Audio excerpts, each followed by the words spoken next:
Cunanan was brazen enough to use the car's cellular phone. The police intercepted 2 calls made just outside Philadelphia.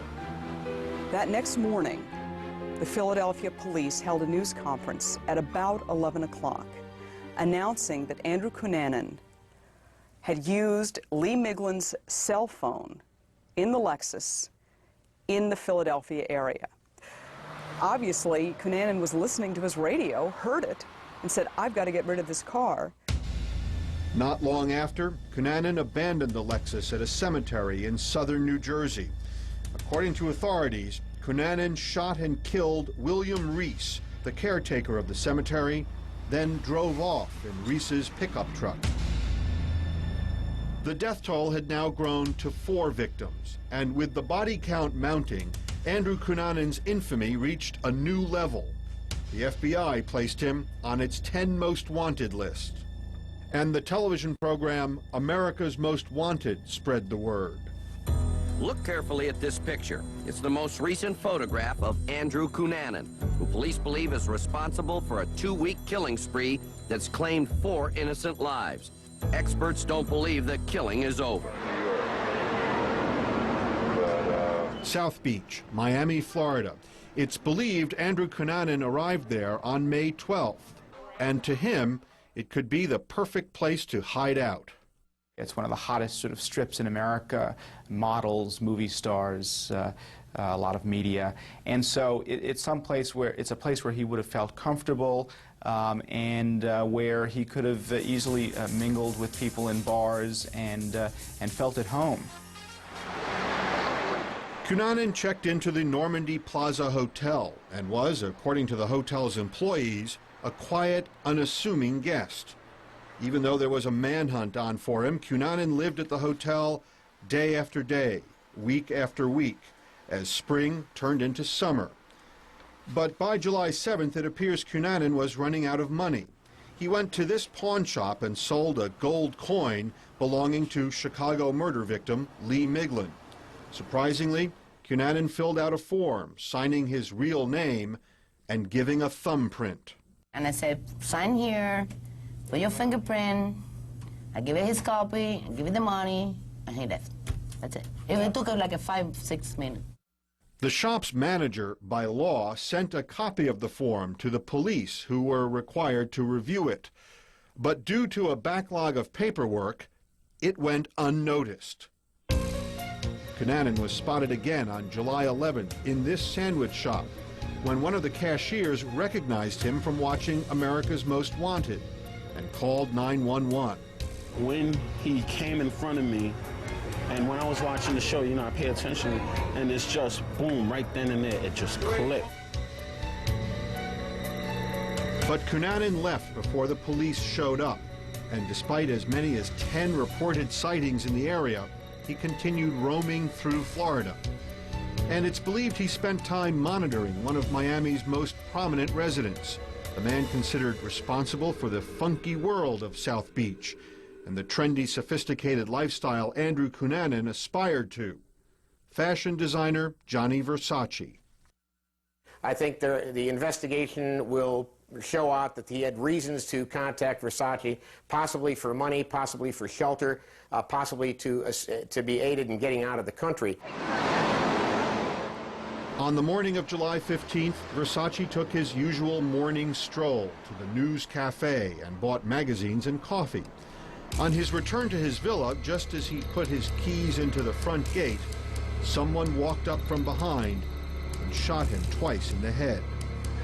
Yes, the man's been shot. Please, immediately, please. Okay, hold on. How did he get shot, sir? I don't know. He was walking in front of his home. That's Gianni Versace. I saw Gianni Versace laying face down on his steps with his head blown off, with his face shot off. Looked like execution style, shot in the head right on his steps where that blood is. As the gunman fled, several people, including Versace's longtime companion, Antonio D'Amico, chased after him, but they were frightened away when he waved a gun at them. At Miami's Jackson Memorial Hospital, Gianni Versace was pronounced dead. And with the news, there was an outpouring of grief.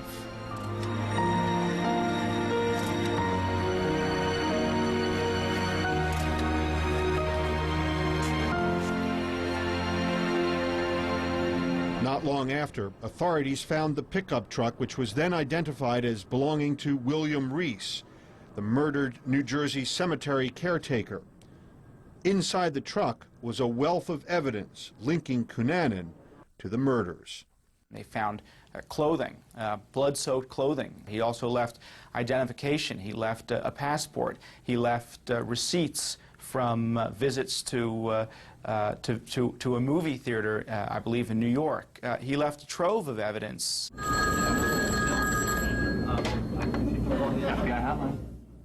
With this evidence in hand, the FBI and the Miami Beach police believed they had their prime suspect in the murder of Gianni Versace.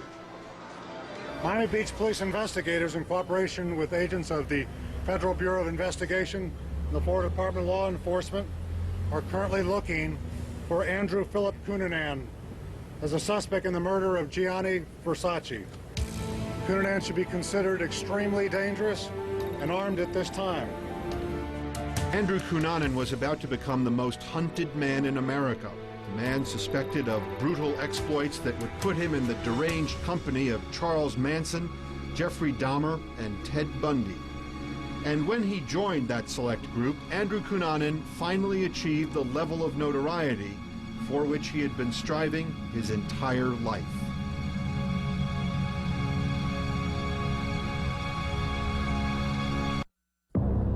Andrew Cunanan, the brash kid who craved the spotlight, the one whom classmates had labeled most likely to be remembered, was suddenly not just famous, but infamous.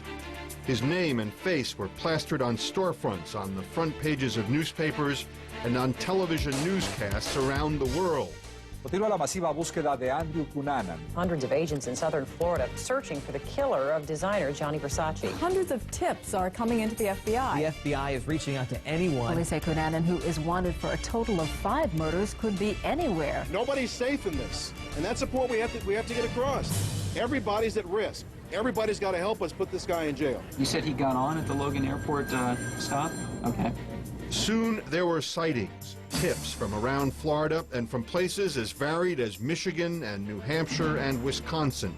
Hundreds of calls from people saying they had seen someone who looked like Andrew Cunanan. But authorities conceded that could mean anything. For a while, they even speculated he was dressing as a woman. But the truth is, no one could be certain. A few days after the Versace killing, vital clues began to turn up. Investigators searched the Normandy Plaza Hotel, where a worker believed Andrew had been staying under a name similar to one of his aliases. I get the creeps, you know, because the guy was very nice. You cannot think nothing wrong about that guy, believe me. When police searched his room, they found fashion magazines and a set of hair clippers. Police seemed to be on Andrew's trail, but no one could predict where that trail would lead. With the Versace killing on everyone's mind, authorities tightened security at fashion shows in New York. Nobody knew where Andrew Cunanan might strike next. Crime Stoppers. At one point, more than 1,000 tips a day were pouring in from around the country, 400 a day in South Florida alone.